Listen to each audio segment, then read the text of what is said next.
टाळ्या वाजवायच्या आहेत. इकडच्यांनी बसून घ्यायचं आहे, तिकडच्यांनी बसून घ्यायचं आहे. रमेश चेन्नीथाला जी,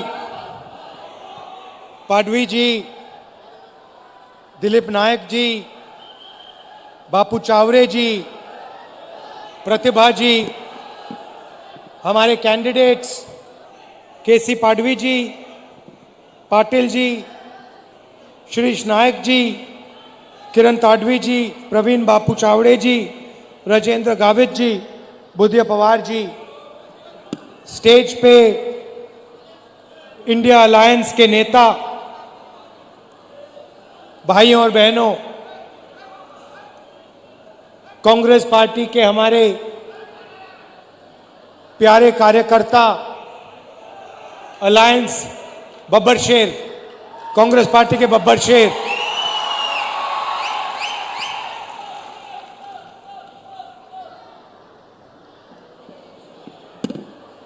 ये जो लड़ाई है ये विचारधारा की लड़ाई है. चुनाव हो रहा है मगर दो विचारधाराओं की, दो सोच की टक्कर है. ये कांग्रेस पार्टी कहती है, इंडिया गठबंधन कहता है कि देश को संविधान के माध्यम से चलाना चाहिए.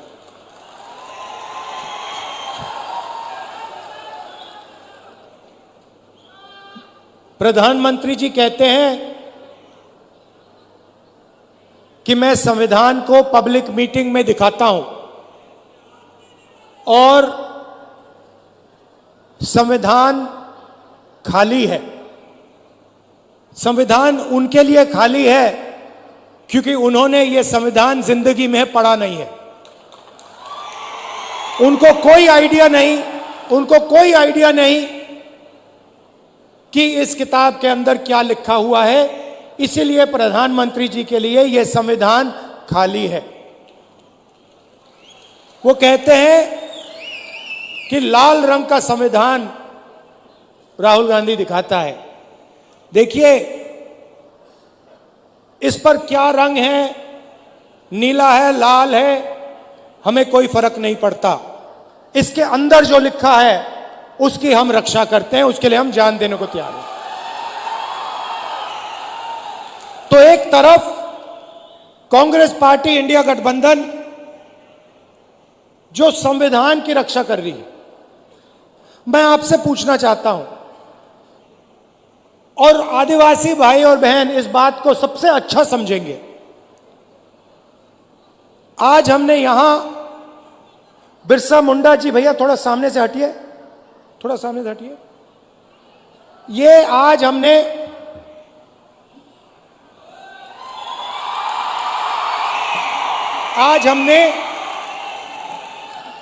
इनके सामने, बिरसा मुंडा जी के सामने हाथ जोड़े, मत्था टेका. मैं आपसे पूछना चाहता हूं, क्या बिरसा मुंडा जी की सोच इसमें नहीं है?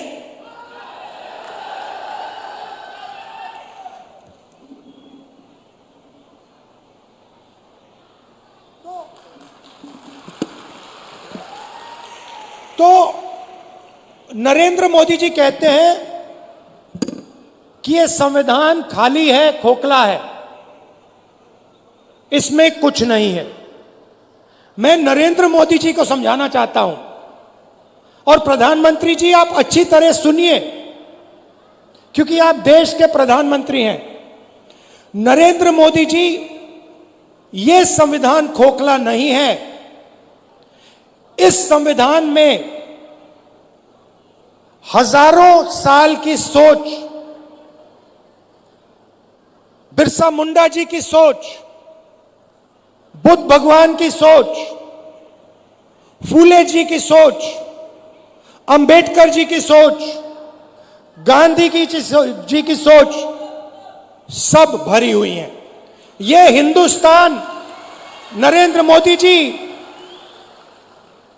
ये खोखला नहीं है. इसके अंदर हिंदुस्तान का ज्ञान, हिंदुस्तान की आत्मा है और जब आप इसे खोखला कहते हो तो आप हिंदुस्तान, बिरसा मुंडा जी, महात्मा गांधी जी, अंबेडकर जी, इन सब का अपमान करते हो। लड़ाई भाइयों और बहनों इसको बचाने की है। आपको कॉन्स्टिट्यूशन में, संविधान में नाम दिया गया है। आपको संविधान में आदिवासी नाम दिया गया है। इस संविधान में आप कहीं भी पढ़ लो, इस संविधान में आपको वनवासी नहीं कहा जाता है, आपको आदिवासी कहा जाता है। मगर आरएसएस के लोग, बीजेपी के लोग, हिंदुस्तान के प्रधानमंत्री आपको वनवासी कहते हैं। इन दो शब्दों में बहुत बड़ा फर्क है। आदिवासी का मतलब जो हिंदुस्तान के पहले मालिक थे। इस संविधान में बिरसा मुंडा जी ने जो त्याग किया, जो शहीद हुए, उनके शब्द हैं। इसीलिए संविधान में आपको आदिवासी नाम दिया गया है। आदिवासी नाम का मतलब समझिए। आदिवासी नाम का मतलब हिंदुस्तान के पहले निवासी, हिंदुस्तान के पहले मालिक। मतलब ये जो जल है, ये जो जंगल है, ये जो जमीन है, उसका पहला अधिकार आदिवासियों का है। ये बात, इसके लिए बिरसा मुंडा जी लड़े थे कि जमीन हमारी, जल हमारा, जंगल हमारा, और जल, जमीन और जंगल का फायदा हमें नहीं मिल रहा। इसीलिए शहीद हुए। वो अंग्रेजों से लड़े। आज वही सोच लेकर नरेंद्र मोदी, आरएसएस और बीजेपी घूम रही है। वो कहते हैं आप वनवासी हो। वनवासी का मतलब आप जंगल में रहते हो। वनवासी का मतलब आपको ना जल पर, ना जंगल पर, ना जमीन पर अधिकार होना चाहिए। वो आपसे अधिकार छीनते हैं। आपको कहते हैं आप वनवासी हो, और फिर पूरे देश में जंगल काटने का काम करते हैं, आपकी जमीन छीनने का काम करते हैं। पैसा कानून कौन लाया?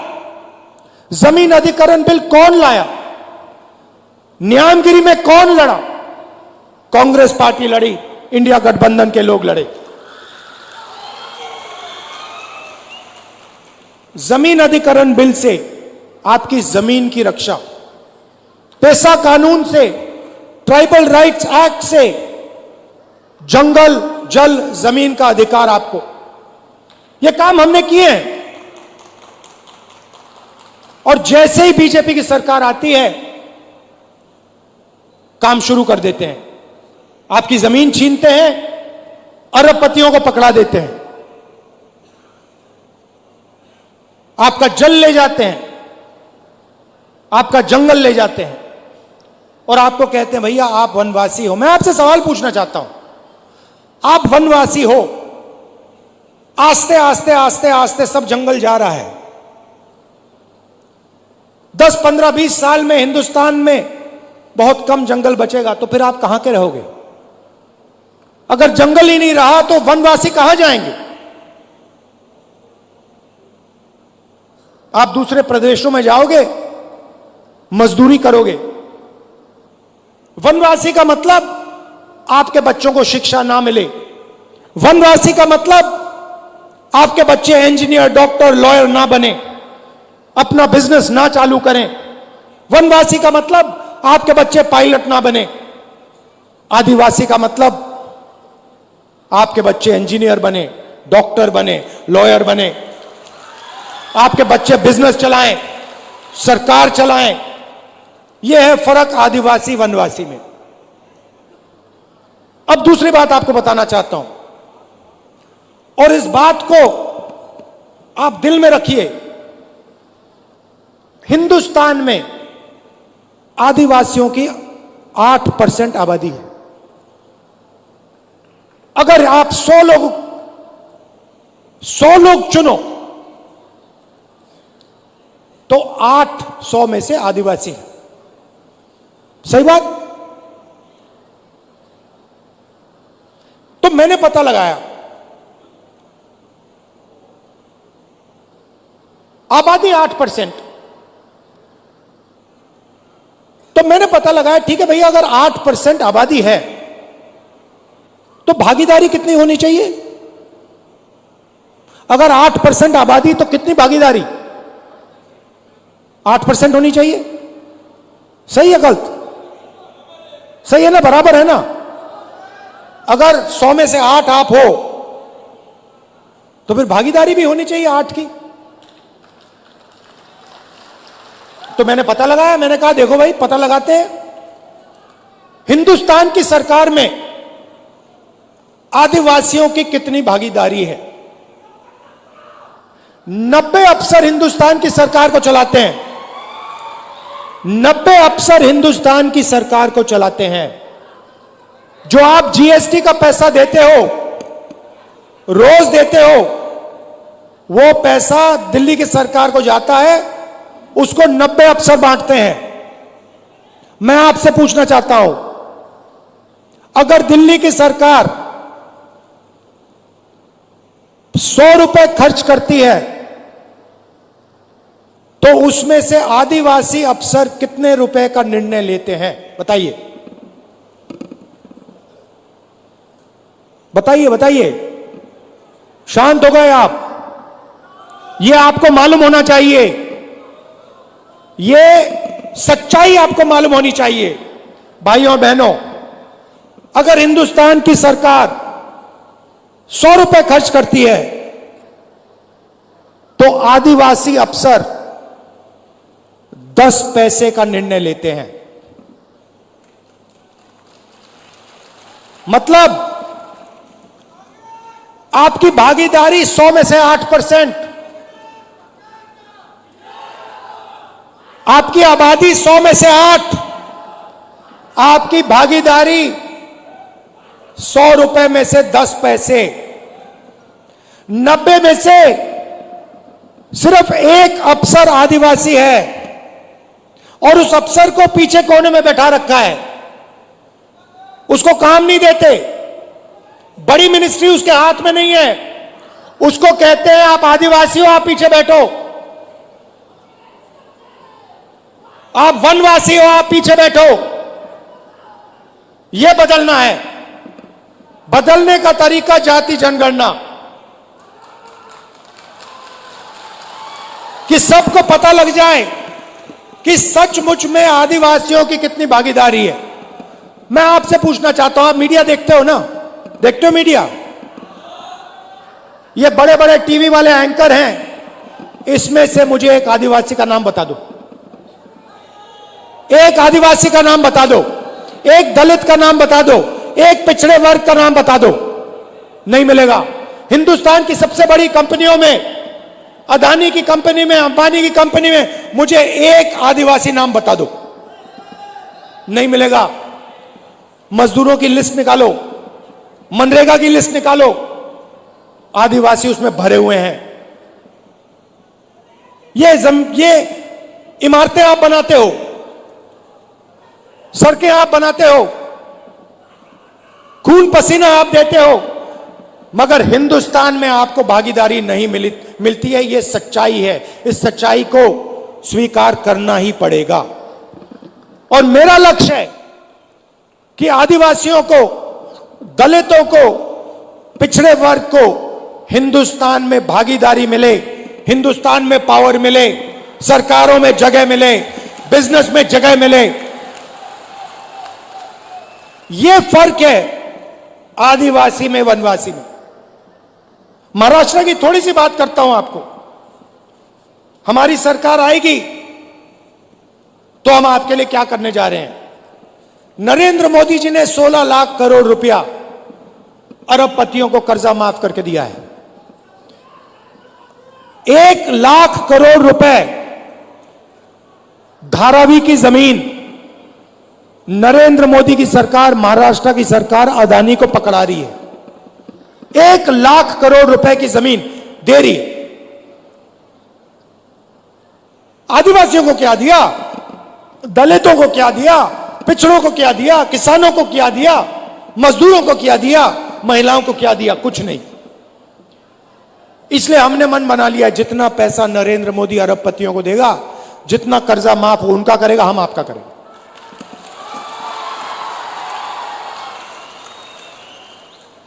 तो सबसे पहला काम, महालक्ष्मी योजना, अच्छी तरह सुनिए। ये आदिवासी बहनें जो आई हैं, आपके बैंक अकाउंट में हर महीने 1 तारीख को खटाखट खटाखट खटाखट 3,000 रुपए अंदर आप जगेंगी, बैंक अकाउंट में देखेंगी। और महाराष्ट्र की सरकार, कांग्रेस पार्टी की सरकार, इंडिया गठबंधन की सरकार ने सुबह ही आपके बैंक अकाउंट में 3,000 रुपए डाल दिए होंगे। उसके बाद आप कहेंगे चलो मार्केट जाती हैं, चलो मार्केट चलें। आप जब बस में मार्केट जाएंगी, आपको पता लगेगा कि कांग्रेस पार्टी की सरकार ने महिलाओं के लिए बस का टिकट फ्री में कर दिया है। आप बैठेंगी, कोई आपसे पैसा नहीं मांगेगा, आप बिना पैसे दिए बैंक जाएंगी, 3,000 रुपए बैंक अकाउंट से निकालेंगी और वापस आ जाएंगी।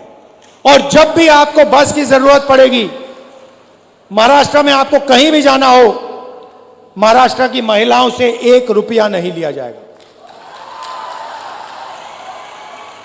अब किसान कहेंगे, राहुल जी आपने महिलाओं को 3,000 रुपए दे दिए, इंडिया गठबंधन की सरकार ने महिलाओं को 3,000 रुपए दे दिए, हर महीने जनवरी, फरवरी, मार्च महिलाओं के बैंक अकाउंट में आ जाता है, फ्री में बस में घूमती हैं, हमारा क्या होगा?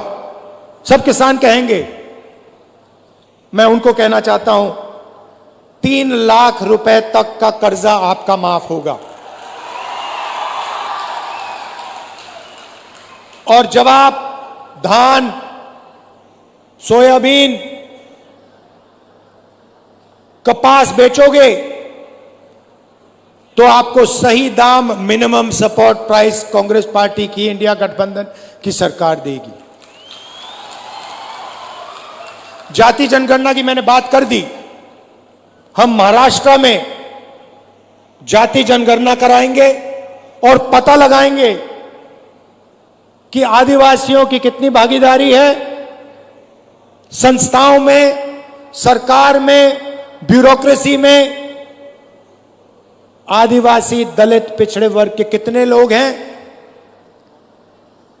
पार्लियामेंट में मैंने कह दिया है, लोकसभा में नरेंद्र मोदी के सामने, कांग्रेस पार्टी की सरकार जाति जनगणना करेगी और ये जो 50% का आपने रिजर्वेशन पे दीवार लगा रखी है, इसको हम तोड़ के उड़ा के फेंक देंगे। रिजर्वेशन को हम 50% से आगे ले जाएंगे। लोकसभा में मैंने बोला है, ये वायदा मैं आपसे कर रहा हूं, जाति जनगणना और 50% की दीवार कांग्रेस पार्टी की सरकार दिल्ली में तोड़ेगी, महाराष्ट्र की सरकार यहां तोड़ेगी। जाति जनगणना हम करके दिखाएंगे। सबसे ज्यादा कष्ट गरीबों को इलाज से होता है। गरीब किसान को दिल का ऑपरेशन करना हो, पेट का ऑपरेशन करना हो, किसी को कैंसर हो जाता है, कैंसर का इलाज करना होता है, तो गरीब किसान कर्ज में डूब जाता है, आत्महत्या कर लेता है। इसलिए आपकी नई सरकार, इंडिया गठबंधन की सरकार, महाराष्ट्र में सबको 25 लाख रुपए तक का बीमा देने जा रही है।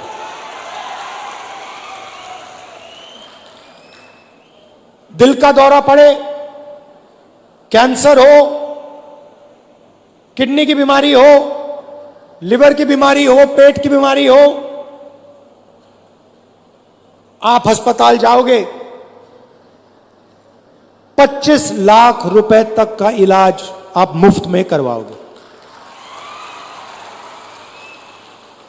और युवाओं को, बेरोजगार युवाओं को 4,000 रुपए प्रति महीना जब तक वो रोजगार पा लेंगे। और 2.5 लाख सरकारी रोजगार जो नरेंद्र मोदी और बीजेपी की सरकार, महाराष्ट्र की सरकार नहीं दे रही, वो हम आदिवासियों के, दलितों के, पिछड़ों के, गरीब जनरल कास्ट के लोगों के हवाले कर देंगे।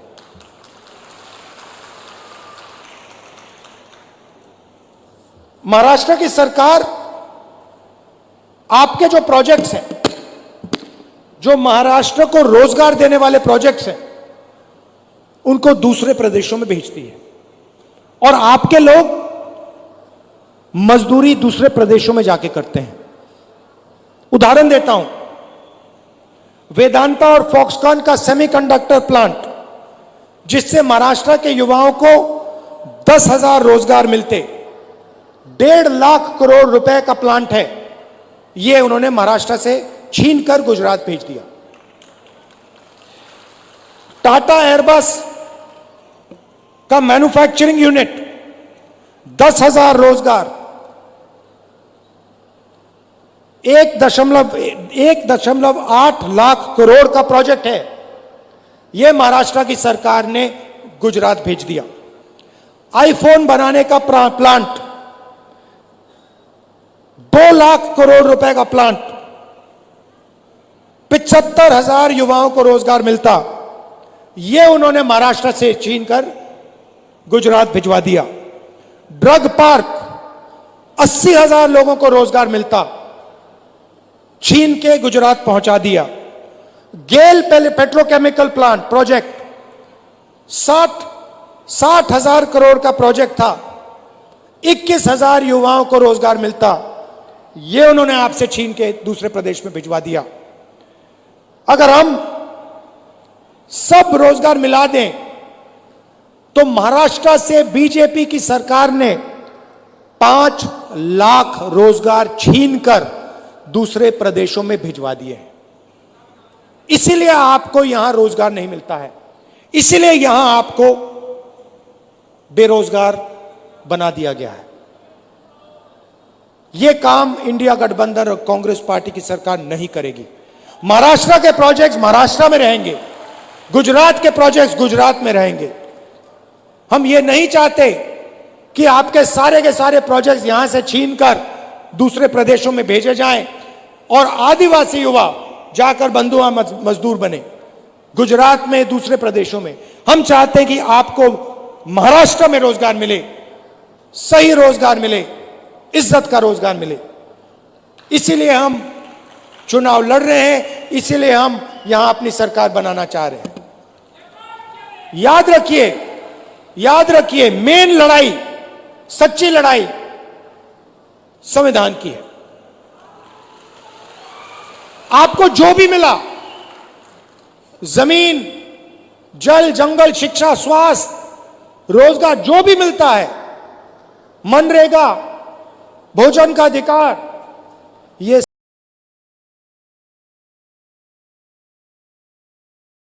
सब